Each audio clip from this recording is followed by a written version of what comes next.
Caleca was founded when a group of weary travelers took shelter in a ruined tower for the night. When dawn broke, the group decided to break ground and make this land their home. Caleca has turned into a major oak lumber farm for the house now and proudly flies the house green and yellow. Mayor Jancy oversees the reconstruction of the town walls to fend off pillager raids and keeps the flow of oak logs headed to Port Bray.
The hamlet of Lochridge can be found along the road between Clulyan and Treville. It was started when a wandering arbor druid named Planter Delictio came across the Lochridge family.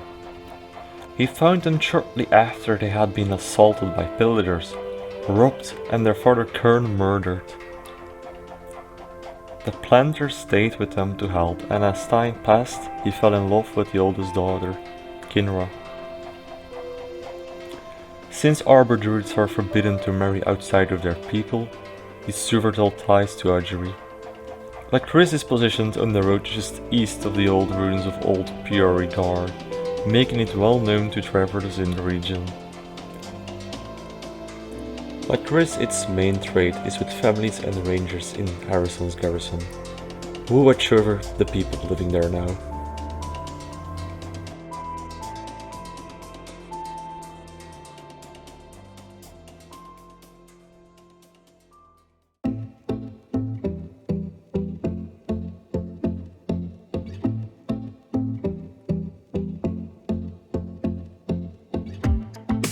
Far to the north of Port Bray, the Mining Guild was founded on a small mountain that rises out of the ice.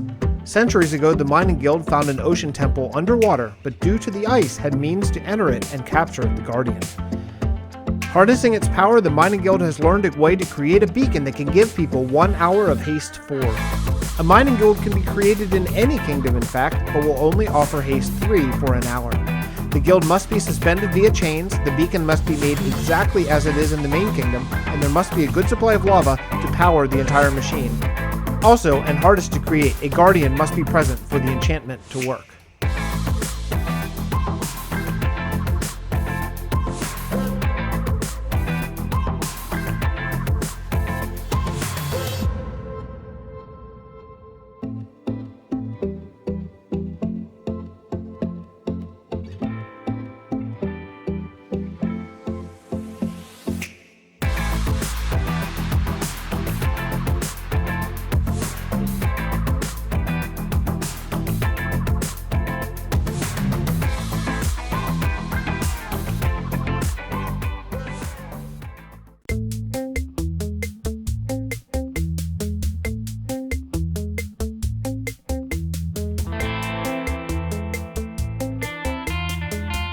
Just south of Treville lies the Minnow, Wheat Farms, and House Barn.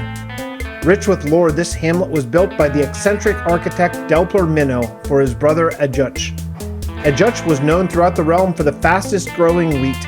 Despite having a far smaller field than that of Treville, the Ejuch wheat grew so quickly that this small hamlet could compete. After Ejuch's death at the hand of a creeper, the Minnow farm has been bought and sold more than 12 times, each owner thinking they could replicate his technique for incredibly fast-growing crops, but none has had any success.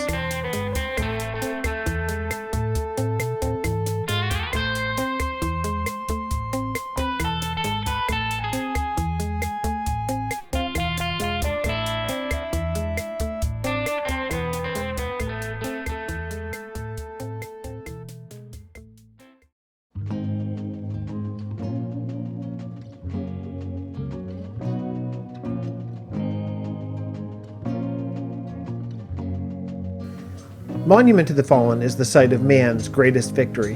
The Netherwar was all but lost. The elves and dwarves had left the world, leaving man to die alone to the zombie pigmen. Man's last gamble was to send groups of soldiers into the Nether. It would be a one-way trip. They entered through existing portals and, working quickly, broke them and tossed all the obsidian into lava, destroying it. After each group broke their portal, they went into hiding in the Nether, simply trying to survive as long as possible. Monument to the Fallen is built at the last Nether portal to send men through. Statues are erected for each member of each team who gave their lives to protect the entire world.